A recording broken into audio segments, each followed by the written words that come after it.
भाजपने आधी मंत्री माणिकराव कोकाटेंना शह दिला. विरोधक असलेल्या उमेदवाराला पक्षात प्रवेश दिला.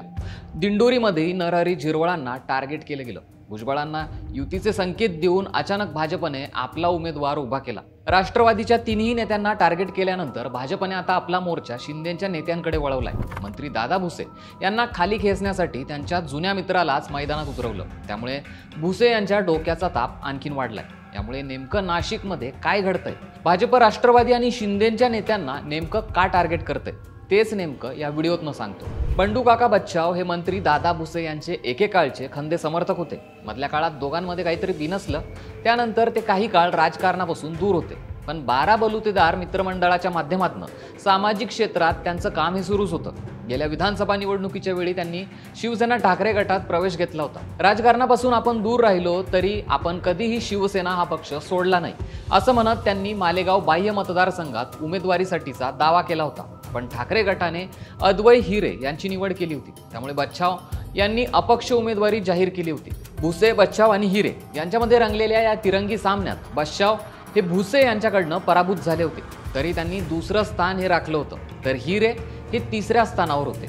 विधानसभेनंतर त्यांनी ठाकरे गट किंवा भाजपमध्ये प्रवेश करावा असा त्यांच्या समर्थकांचा दबाव होता. त्यामुळे मालेगाव महापालिकेच्या निवडणुकीच्या पार्श्वभूमीवर बच्छाव भाजपात जातील अशी चर्चा होती. त्यातच काल बिहार निवडणुकीचा निकाल लागल्यानंतर भाजप शहराध्यक्ष देवा पाटील यांच्या जनसंपर्क कार्यालयात आनंद साजरा करताना बंडू काका बच्छाव तिथे दिसून आले.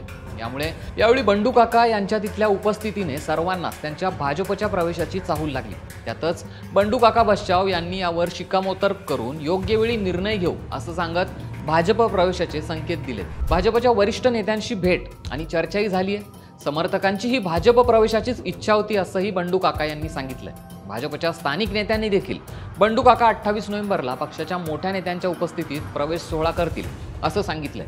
त्यामुळे त्यांचा भाजप प्रवेश हा फिक्स झालाय. पण मालेगावात याआधीही भाजपने काही नेत्यांना आपल्या बाजूला ओढण्यात यश मिळवलंय. यामध्ये काँग्रेसचे नेते तुषार शेवाळे आणि प्रसाद हिरे यांचा समावेश आहे. सिन्नरमध्ये भाजपने राष्ट्रवादीचे मंत्री माणिकराव कोकाटे यांना शह देण्यासाठी त्यांच्या विरोधात विधानसभेला महाविकास आघाडीकडून उमेदवारी दिलेले उदय सांगळे यांना प्रवेश दिला.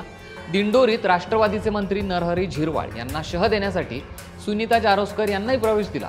शिवाय स्थानिक निवडणुकांच्या दृष्टीने आणखीन काही नेते भाजपात जाण्याची शक्यता असून त्यात मालेगावच्या 12 बलुतेदार मित्रमंडळाचे संस्थापक असलेल्या बंडू काका बच्छाव यांचाही प्रवेश आता पक्का झालाय. पण बंडू काका बच्छाव यांचा भाजप प्रवेश हा शिवसेना मंत्री दादा भुसे यांची डोकेदुखी वाढवणारा ठरणार आहे, हे नक्की. आता दादा भुसे नक्की या कोंडीमधनं कसा मार्ग काढतात हे पाहणं रंजक ठरणार आहे. यावर तुमची प्रतिक्रिया काय, आम्हाला कमेंटमध्ये नक्की कळवा. आणि अशाच घडामोडी जाणून घेण्यासाठी सरकारनामाला सबस्क्राईब करायला विसरू नका.